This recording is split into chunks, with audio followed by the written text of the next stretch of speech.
to say a few words.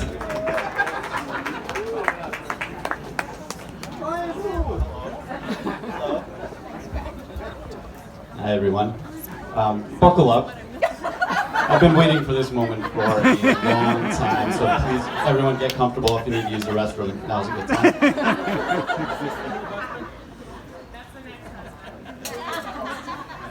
It was April of 2019 when Adam got down on one knee in Windsor Castle in England and looked Becky in the eyes and said to her, "Becky, will you let me throw a huge party and invite everyone we know?" At least that's how I imagine it went at the time.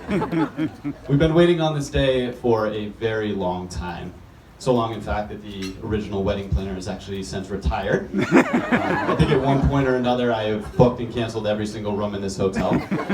And also I've had 2.5 years to write this speech, which is why I started writing it on Wednesday. And speaking of speeches, give it up one more time. My big sister Kim, I know she was so nervous. Sister Kay, you did awesome. So good. You can breathe now, take a breath. And our parents must be very proud of the three of us standing up there today. In fact, it might be the first time that they've ever been proud of the three of us at the same time, so that was nice.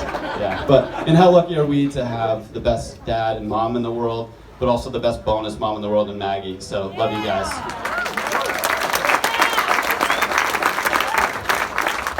So for those that I haven't had the pleasure of meeting, my name is Ryan. I am Adam's little brother and best man. And I have the pleasure or honor of being in the small army that Adam likes to call his wedding party.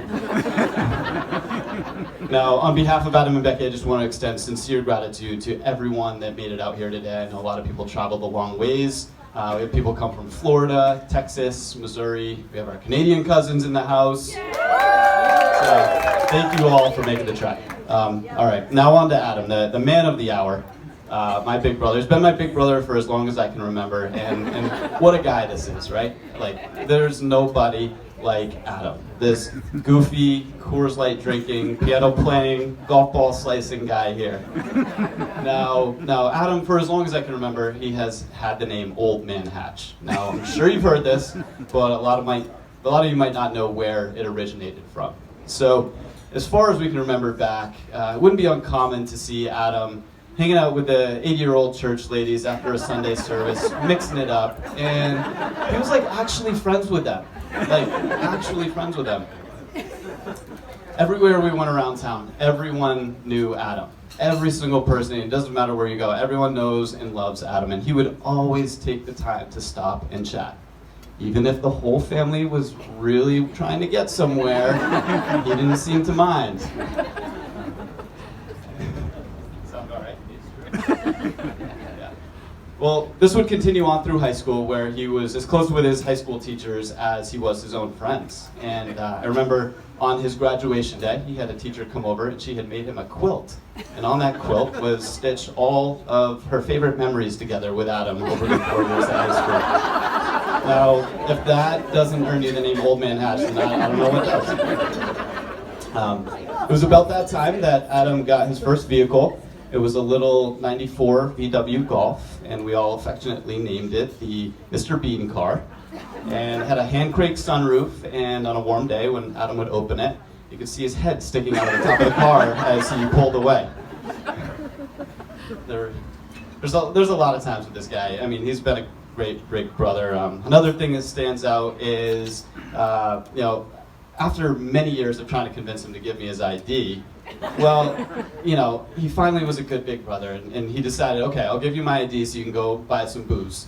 Well, at the time, I thought he was just being nice, but it turns out there was a misprint on his height at the DMV, and he thought it would be funny if I tried to buy beer as a 28-year-old 7'5" man.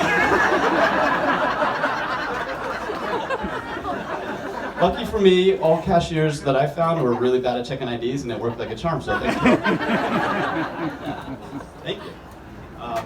I could go into so many stories with Adam as a brother, but another that really came in handy of having him, family was on a trip to the Grand Canyon, and we were having the trip of a lifetime, and on the very first day, I, as a fearless 12-year-old, thought it would be a really good idea to sit up front and center as we headed into our first Class 4 rapid.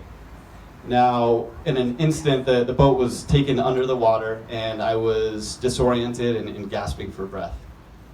I finally came to and got my bearings again, and I looked around, and I noticed that the only reason that I was still in the boat and not tossed into the raging rapids was that Adam had grabbed my life vest and pulled me back into the boat, maybe even saving my life.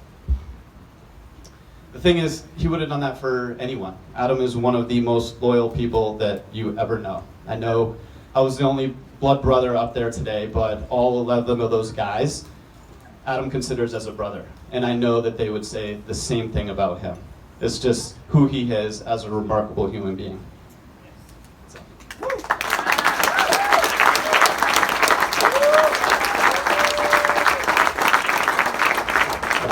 But wait, there's more. There's the beautiful bride here. How can we forget? Okay, our beautiful bride. Hi, Becky. Okay, so, and she's crushing it today. You look beautiful, by the way. A couple of fun facts about Becky and I. We're actually just 8 days apart. And I'm April 12th. She's April 20th. And another fun fact a lot of you might not know is that we actually met a couple years before Adam and Becky met. And now, unfortunately, I don't have time to rehash all of the details. However, we met through a mutual friend at UNH. Now, at the time, if you had told me that I would be the best man in Becky's wedding, I probably would have believed you. However, if you told me that I would be the best man in Becky's wedding and that the groom would be my brother... I learned from my mom!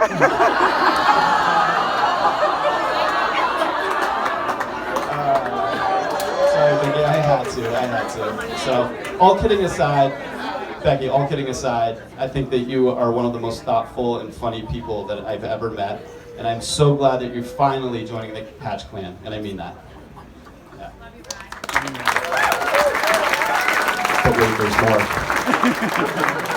Okay, no, with these two. So normally you go to a wedding and you only get to see the couple's love for each other on a very surface level, either by how they look at each other or how they talk about each other when they're not in the room. And fortunately for us with social media, we have the luxury of seeing that love at a much deeper level thanks to Becky's Instagram account. Now, for those of you who haven't seen it, there's some wonderful photos up there, and everything from Adam close up looking very unamused to Adam slouched over in the couch taking a nap, mouth wide open, and how could we forget the best of them all, Adam dressed as a very naked, very pregnant Demi Moore for Halloween. There's some things you just can't unsee in life. And that was one of them. Yeah. All right. I think there's a story behind all that, though, and that these two have found somebody that they can be their true selves with. And I've had the pleasure of spending a lot of time with them over the last year. And in that time, I've seen two people that live life to the fullest and that can make each other laugh in even the most mundane moments. So, Adam, I'm so glad you found that in Becky, and I love you guys. Now, I promise I'm finishing. I'm cheersing. A few years ago when our beloved Uncle Doc got sick, Adam and Becky came up with a rallying cry. And it was really an example of what he meant to us and the example that he set for all of us. And the rallying cry was, what would Doc do? And if Doc was here today, not only would he be throwing the biggest safety meeting of all time, but he would also be having the time of his life. So if everyone in his honor could raise a glass, please. To Adam and Becky, to a lifetime of love and laughter. I love you guys. I wish you nothing but the best. And let's take a page out of Doc's book and have one hell of a night. Amen.